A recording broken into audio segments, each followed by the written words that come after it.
I'm Dale Smith for Looney Politics, and the debate around Bill C-10, the changes to the Broadcasting Act, have added a few new twists, neither of which are really grounded in reality. The first of those is that this bill somehow impacts net neutrality. Now, net neutrality is the principle by which internet service providers can't charge you differently for different services that you're using, or speed up or throttle other services you're using. For example, in some places, they will charge you a certain amount to use messaging apps, a certain amount for using video apps, and a certain amount for using social media. Whereas net neutrality ensures that you are paying one rate for anything you use on the internet, no matter what. Bill C-10 does not impact net neutrality in this way.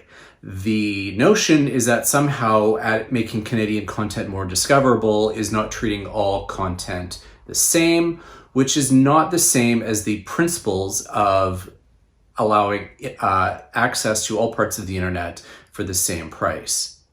The other notion that has cropped up is that somehow this bill will create an internet czar who will be judging your tweets and blog posts as to whether they conform to what is the government's line. This is not true either. The provisions in the bill around web platforms have to do with when those platforms act as a broadcaster. For example, when Facebook live streams baseball games, that would count as being a broadcaster.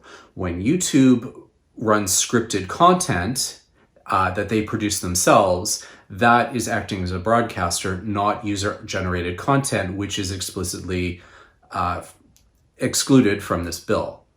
There is no provision for the CRTC to moderate content based on government whims. And the notion that somehow the CRTC would do this is a bit fanciful, given that the CRTC barely has the resources to do what they are currently mandated to do.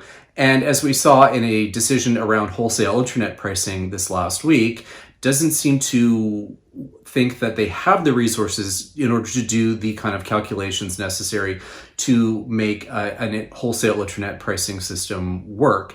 So if they don't have the capacity to do even that, thinking that they're going to suddenly start moderating everyone's internet content is slightly crackers, being the technical term. We should beware that the debate on this bill is heated and contentious, but much of what is being said is not grounded in reality or what is actually in the bill or under discussion. For Looney Politics, I'm Dale Smith.